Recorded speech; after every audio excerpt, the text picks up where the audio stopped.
What's up, my wizards? It's Dev and Ziggy. He's down here, I promise you. And you know what else it is? It's the first Deck Tech Theros Beyond Death standard. And hey, you want to guess what won the Patreon poll? You just want to guess? The only deck you've been playing against on Arena for the last few days. That's Mono Black Devotion, and it won by a really, really wide margin, which actually marks the first time in history ever that a guy named Gary won a popularity contest. Yo, I'm sorting through some heinous haters like a pooper scooper. I'm just trying to take my life like a Koopa Trooper. I'm Double Mario, that mean I'm super. And I'm freaking dangerous like a Chupa Cabre. Got them all day like a Kanye, but I'm way better getting cheddar in Monterey. But Jack, you don't know, man. You got the show, man. You want roast beef? Well, I'm all this. I just want to take the opportunity to apologize to any of my viewers who happen to be named Gary after that truly tasteless joke. I think you're cool, but that's because you and I are the only real ones. You know what I mean, Gary? But anyway, this specific Gary right here has got the whole community in a tizzy, I guess is the term I'll go with here, so as not to get demonetized. But it's obviously everybody wants to buy what this guy's selling, so because everyone's so interested in what's going on with the Geezies nowadays, I figured I would not only give you like my list that I ended up on, but I'm going to go through a whole bunch of different cards you could play that I didn't end up on, and even a bunch of entirely different ways to build the list. So got a lot to talk about today, and it's a labor of love for Mono Black Devotion. So make sure you help your dude out by liking the video if you get the chance, sub to the channel. Make sure you check out the deck list on TCG Player. If you pick it up there, it helps me out tremendously nowadays. And also, you can pledge to the Patreon if you want to. It's only $1 a month to help pick what decks we do and like vote on stuff. So now that Mono Black Devotion's out of the way, the voting is going to get really interesting. You could really affect it. So $1 a month, hit the link in the description. Let's get on to the deck because, again, a lot to cover. I don't want to waste too much time. But anyway, on to the man of the hour. The Legend of the Gray Merchant goes something like this. There once was a mechanic called Devotion that we all didn't think was too broken, but along came the Gary and proved it was scary. So now with this reprint, buy stock in hand lotion. Figure that one out. But anyway, Gary is obviously a super ridiculous card, and it's proven to be so in multiple formats, and already with 2 days under our belt on Arena as I record this video, Gary is already proven to be a ridiculous force in the current standard. Now, just about the only negative thing that I have to say about Gary in this video, to kind of keep it objective, is that after playing with the deck in various forms for about 10 hours on Arena in the last couple of days, I have noticed that Gary has some natural enemies in this format that he didn't necessarily have last time around. There's the mono white life gain decks, mostly based around Heliod, which are very real decks and are quite good against us.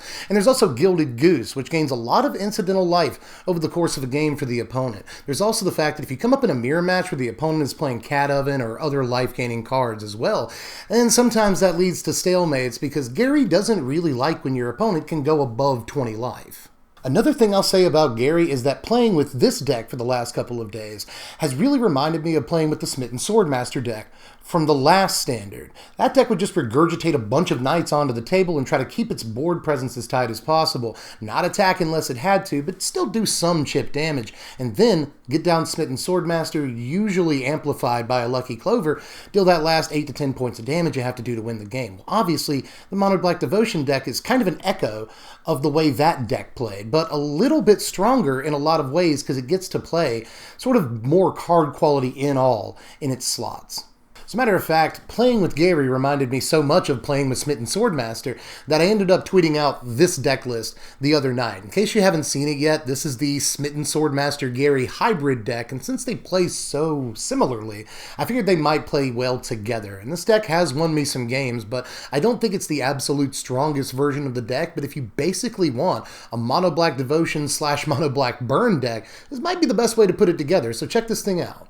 But rather than talking about different ways to build the Gary deck, I'm going to start talking about the way I built it. So let me talk about 3 other Devotion payoffs that I think you absolutely have to play in some number or another. And my numbers are going to be a little bit different than others, but still, you kind of have to play these cards. I ended up on 3 copies of Timoret, 2 copies of Erebos, and 3 copies of Drag to the Underworld. Now, if you don't have the $6 or the Mythic Wild card for an Erebos, you can go up a Drag to the Underworld. It's actually a very, very good card in this meta right now, especially on Arena and the experiences I've had where just having a 2-mana kill that guy at instant speed spell has been fantastic at pretty much any point of the game, and there's a lot of times where I'm hoping I draw a drag to the Underworld. So I actually don't think it might be or would be a wrong call to play the full playset of drags here, but Erebos is obviously a very powerful card once it's on the battlefield. Even if it's just an attacker, that's fine, but there's also sacrifice synergies here and there with this, plus it can kind of act like a Midnight Reaper, draws cards when creatures die.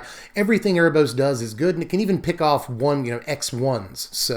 So much cool stuff going on with Erebos. Sometimes it all adds up to a card that doesn't feel as powerful as it should, but at the same time, I think it's definitely worth the 2 of here because there's a lot of sort of range of motion, a lot of versatility on Erebos, even if it's not turned on. But it's pretty easy to turn it on in this deck, especially when you have 2 drops like Timuret going for you.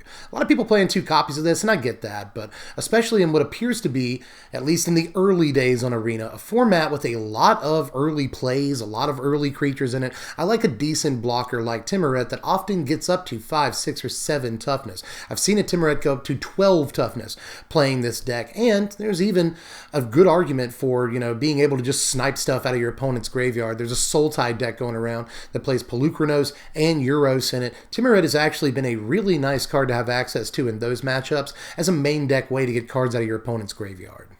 A couple of other cards I feel like you have to play are Ayara and, to a lesser extent, Yarok's Finlurker. I really wish that I didn't feel like we had to play this card, but it is 2 Devotion Pips, and honestly, exiling a card from their hand is very good, and there's even some tricks with it in this deck, so I don't mind Yarok's Finlurker, although I wish the card quality was a little bit higher on this slot. It's still 2 Devotion Pips, and you really need that in this deck when you're looking at 2 drops. As far as Ayara goes, there's not too many versions of the deck I could see not playing this card. I am playing a version that plays hardly any creatures in it. That version doesn't play Ayara, but aside from that, Ayara is obviously a card that nearly every single one of these decks needs to play just because of 3 black Devotion Pips, but this is also incidental damage that ends up helping Gary win the game in the long run, and obviously when you play your Gary, it's like having a 4th Devotion Pip because you get the Ayara trigger on it too. Plus, it's nice to have a sacrifice outlet aside from Erebos here or there for some other reasons we'll get to in just a moment, but obviously I shouldn't have to explain Ayara too much. It's just the ideal 3-drop for a Devotion deck. Now, on to a couple of cards that ended up in my main deck, but I don't think have to end up in yours at the end of the day, and those are Bolas' Citadel and Liliana. I'm playing 1 copy each of these 6 drops, and Bolas' Citadel is the one I would keep if I had to cut one of them. Citadel is a wombo combo with Grey Merchant. You live the dream if you can get it on the battlefield, and you got a Gary, but I really don't think you have to play more than 1 copy of this card, and honestly, I'm starting to think you could cut it. But Liliana, I will also say there's an awkward point with Liliana in that her second ability is often very good, especially if you're behind in a game, and that's no different here. If you're behind, her second ability can be great, but you really don't want to give up board presence by sacrificing creatures in this deck because that will cut down on your Devotion Pips, and it's something you almost never want to do. Again, just like the Smitten Swordmaster deck, this wants to build board presence as much as possible, and Liliana can detract from your board presence, and that's not usually a good thing, but the card is generally good, and when resolved can win long games for you by itself. And again, when you're behind, the second ability is ridiculous.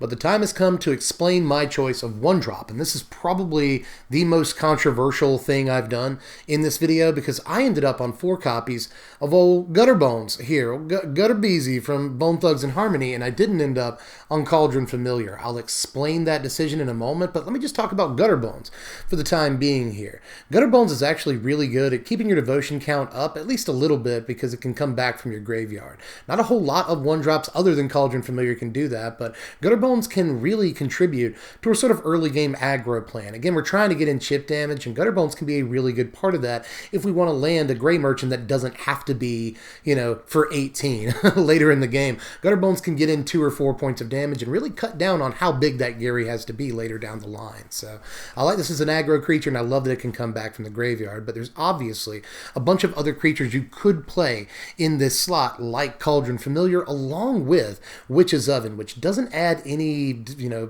Devotion Pips, and that's not, I think, it's not a good enough reason not to play Witch's Oven, but for the most part, there's not too many tricks you can do with the Witch's Oven other than Cauldron Familiar, so sometimes it feels like a superfluous card when you have it in your hand, or on the battlefield for that matter. So, again, If the only real combo is Cat, there is one other combo you can do with Witch's Oven in this deck, but honestly, I felt like it wasn't necessarily worth it to play Cat at the end of the day. But there's also the fact that there's going to be a bunch of people sideboarding against graveyard strategies in general, so the deck will be much worse in game 2 and 3 against the majority of the field. There's that to consider, and there's also the fact that just about every YouTuber or prominent Magic writer writing about this deck right now has Cat combo in here. So I wanted to bring you something fresher and something different. So I ended up playing Gutter Bones, seeing how that would work out instead of Cat combo, which again is a little bit awkward and cumbersome to have, 8 cards slots dedicated to that combo. So instead went with Gutter Bones, a little bit more of an aggro plan here, and it has paid off. Now there's another 2-drop creature in this deck, and this is another card that not too many people are on in the early days of this deck. I'm playing 2 copies of Order of Midnight here. Again, this can contribute to the aggro plan. Turn 1 Gutter Bones, turn 2 Order of Midnight actually ends up dealing a fair amount of damage in a lot of games for you. So I can really cut down on exactly how big that Gary has to be on turn 5 or 6. So keep that in mind. Really decent if you just want to take a more aggressive line in a game. But obviously, if you top deck this in the late game, this can get back a Gary that they've killed, or an Ayara, or a Timuret, or just about anything, honestly, but mostly you want to be getting Garys back from your graveyard when they've managed to kill them. This is really good at that, obviously. Now with the 3-drop slot, you've got a lot of options, but you're kind of already locked into playing Ayara, so you don't have a whole lot of room for other 3-drops in the deck. I ended up on 4 copies of Murderous Rider here, and I'm pretty certain that it's the right call. This is obviously eventually going to be 2 Black Pips of Devotion, but it's also the best removal spell in the format, so it's really, really nice. I shouldn't have to explain it too much, but there is some really cheeky stuff you could do here. You could just play Rotting Regisaur here, but it's not too many Black Devotion pips, but it is a ridiculous creature. That said, I don't really want to discard my Gary to it in some games, so there's that. You could play Midnight Reaper here, which is a lot better, I think, than Rotting Regisaur in some ways, but this can be a good card advantage engine, but ultimately, I didn't end up on it. My favorite call for this is Bloodthirsty Aerialist, though. This deck, again, has a fair amount of incidental life gain, especially if you do play Cauldron Familiar, you'll have even more incidental life gain. But just off of Ayara and Timuret and a couple of other cards, like Murderous Rider swinging in with lifelink and stuff, you'll get enough life gain that it might be pretty easy to make Aerialist pretty big. Another creature swinging in the air. Evasion is very good right now, from what I can tell in this format. So you actually have a pretty decent, aggressive, evasive presence if you have Aerialist. Gets bigger over the course of the game, contributes a lot to Devotion. I like a lot about Aerialist, if you can't tell. But on to my new favorite card in all of Magic history. Maybe, no, it's not. I'll pull it back a little bit. It's my new favorite card in the set, though. Nightmare Shepard. All 4 copies of this. I started off on 2 copies quickly went up to 4 and dropped cheeky stuff like Deathless Knight and Rankle. Now, Rankle was a little bit awkward to begin with in the deck because, again, we don't really want to sacrifice creatures and thus sacrifice board presence in a lot of matchups. But Rankle was an evasive creature that won a couple of games in the air on its own, so you could consider it. In the big creature in the air slot, there's also Spawn of Mayhem at the 4-drop slot, and this could be decent, but honestly, if you're playing 4-drops, I really think you stick with Nightmare Shepard and Erebos in the main deck. Nightmare Shepard has just been unbelievable. I've already talked about how we need some sort of sweeper protection in this deck. Nightmare Shepard provides that. It's also a trick with Yarok's Finlurker. If your Yarok's Finlurker dies in combat or you sacrifice it, you can bring it right back as a token, and it really doesn't lose any stats, at all. But your opponent has to exile another card from their hand. Really sweet trick. Obviously, if you can sacrifice a Grey Merchant of Asphodel to, say, an Erebos or an Ayara, then suddenly you can bring it back as a token and get that ETB trigger again because of Nightmare Shepard. And, by the way, I haven't even mentioned, this is a huge flying body in the air. Like, especially when you've got this and an Order of Midnight out, you're swinging for 6 a game, and that can close the door really fast. This does have a huge removal target on its head, giant bullseye, and often does get shot down, but your opponent absolutely must shoot it down, or you're going to win the game off it in one way or another. It's just an amazing threat that does so much for you in this deck. Play all 4 copies. On my life, play all 4 copies of Nightmare Shepard. Now, before we get to the lands, since I've shown you my entire main deck at this point, I want to talk about a couple of ways you could build this deck. if you so desired, that I didn't end up on. First of all, there's a much more life gain centric build. I've already brought this up. This is a deck with both Bloodthirsty Aerius and Deathless Knight, as well as the cat combo in it. This deck has actually been really, really successful for me so far on Arena, but I felt like this build that I've already showed you was the most successful by far, all in all. So I ended up going with this as sort of the main list I'm showing to you today. But this list has been surprisingly good, efficient, and just, pretty decent at winning long games, which is really a factor in this format right now, from what we can tell, at least again in the early days. You want a decent long game, and this deck is pretty good at that. So I did enjoy Deathless Knight in the deck, and Bloodthirsty Aerialist, again, one of the reasons I was, pimping it so hard back there is that I can speak from personal experience. The card can get really big and contribute to that presence in the air. Sometimes you don't even need a Gary to win the game. But another build of the deck that I was talking about is the Mono Black Enchantments list that I was toying around with. This has actually won me some games on Arena, but again, by far, this has been the least successful version of the deck that I've played with. But that doesn't mean it's not necessarily a fun deck to play with. In some ways, it games really hard against the other decks in the format, the other Mono Black Devotion decks that are playing cat combo. If you lean too heavily on that combo, and we got you because we got Leyline of the Void in the main deck. And I think there's a real argument for Leyline in the main deck of any Mono Black Devotion list. This is effectively free devotion at the start of the game, and that's powerful enough, but if you're not playing with cat combo in your deck, then this doesn't, I guess it wouldn't kneecap you at all because it really only affects your opponents, but still, your opponents are often going to be siding in Leyline of the Void or some other similar graveyard shenanigans against you. That's why I didn't go with cat here. We can hose decks that are playing the cat with main deck Leyline of the Void, and it really gives us the edge against them. Plus, we've got Ritual of Soot in the main deck. I want to point that card out, as well as Cry of the Carnarium, both cards that are good against other Mono Black Devotion decks. Plus, tons and tons of removal here in the form of Murderous Rider and Drag to the Underworld. Plus, we've got enchantments. Things like, Underworld Dreams instead of IR to get us those 3 devotion pips. But Underworld Dreams is sweet because this will effectively just, win long games against control opponents and stuff like that. If you can lock the game down with a decent sweeper and a couple pieces of removal, then suddenly Underworld Dreams is an actual card against your opponent, especially in a format full of, Edgewall Innkeepers, all kinds of stuff that draws cards. If I was here naming them, we'd be here all day. There's the Thassa plus Cavalier of Dawn combo that we've seen in the early days here. Silly combo, but if they're trying to do it, then suddenly you're hitting them for 4 damage a turn off Underworld Dreams. This is a decent card. Like, I'm standing for it really hard here, but that's because I've more than just about any card in this deck, this version of the deck, other than Leyline of the Void, I've enjoyed my time with Underworld Dreams the most. I'm not saying that it's super playable in this format or anything, but if you're specifically going for a deck that doesn't play too many creatures, Underworld Dreams is a great call, But here are our lands right here, and it's pretty cut and dried. You got Castle Lochwain in there, the full 4 of, because the deck really needs card advantage, I wish that we had some room for even 1 copy of Midnight Reaper, and there's probably plenty of ways to make that room, but I really don't want to come down on cards like Drag to the Underworld, right? So, that said, really this and Erebos, and sometimes Iara, are just about the only real draw card stuff that we have in the deck. And this is kind of a mid-range deck, so it needs to draw cards. It needs to get some advantage to make sure it can fill the board the way it wants to. So Castle Lochwain needs to be a 4 of in the deck. And as far as Witch's Cottage, I really wouldn't go above 2 here. This has always been an awkward card to me, especially in the early game, and we really want to play on curve as much as possible. So those starts where you have, Swamp, Castle Lochwain, Witch's Cottage in your main hand, can actually sometimes be kind of painful. So I want to cut down on that as much as possible and reduce this to a top deck if we possibly can in as many situations as we can. So I'm just playing a couple of copies of it, but when it does come down and put a Gary on top of your library, he'll be very happy you're playing it. And here's my sideboard that I'm playing right now, at least. You may notice how simple and clean everything is. That's because I'm really not sure, and nobody is. If they tell you they are, they're lying to you. No one's sure what this format even really is at this moment, and we probably won't be completely aware of what this format is until about a week or 2 from now. And then we'll probably still have a lot of learning to do. So I didn't really go all out on the sideboard here, but I played some cards I want to play, like Duress and Noxious Grasp. I think those are just obvious sideboard choices right now, although instead of Duress, you could play Agonizing Remorse if you wanted to.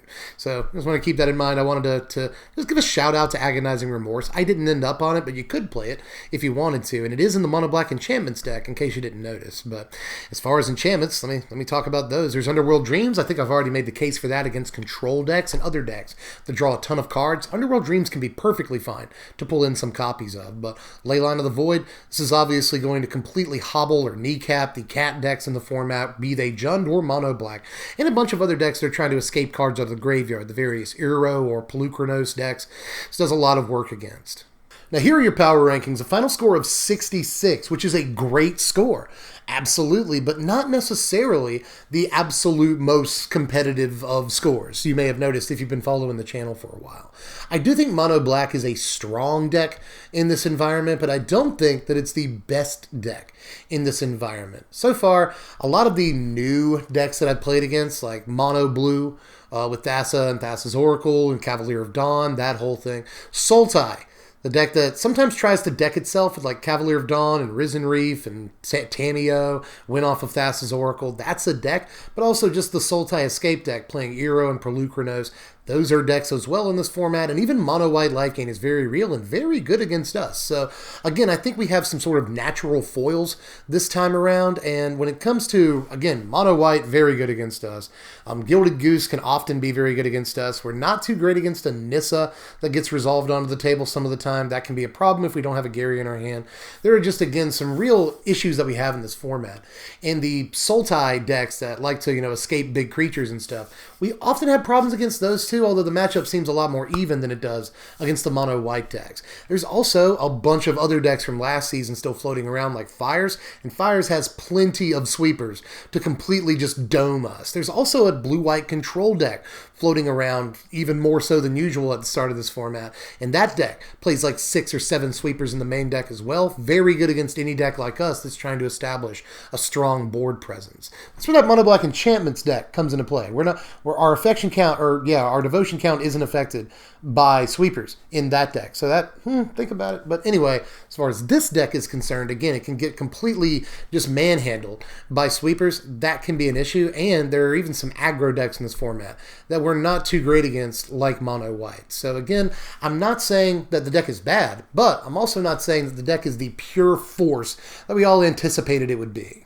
But that is all for the deck tech, but don't worry, I'm going to be coming at you tomorrow with gameplay of this deck so you can see this build in action, and I might even get in there with some of those other builds so you can see how they work out. But no matter which one that you liked, I showed you a total of 4 decks in this video. I'll leave a link to each and every one of them in the description down there on TCG Player in case you want to pick any of these up for your play and pleasure at your F&M or at your casual thing or at your Grand Prix. I don't care what you do with it.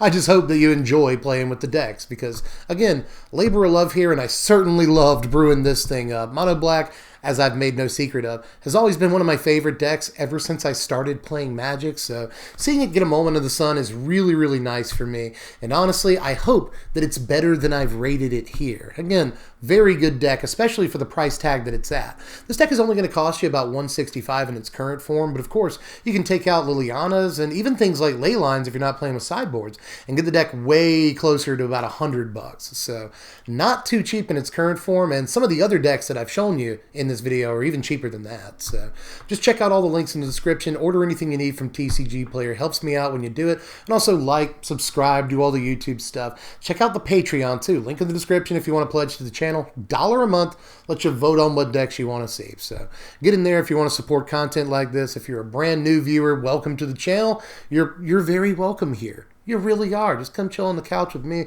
and the Ziggy Bub.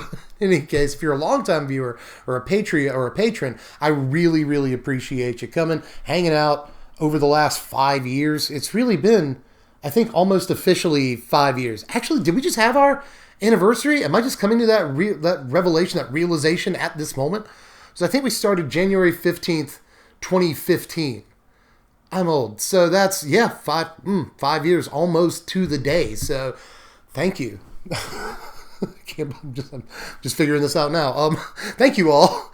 If any of you have been with us like all 5 years, like since 2015, comment down below. I really appreciate you for stopping by this entire time, being with us through all the ups and downs. But I'm sure this video has gone on for a really long time, so I'm going to go ahead and throw it to the Patreon roll in just a minute after I let you know that I appreciate you again.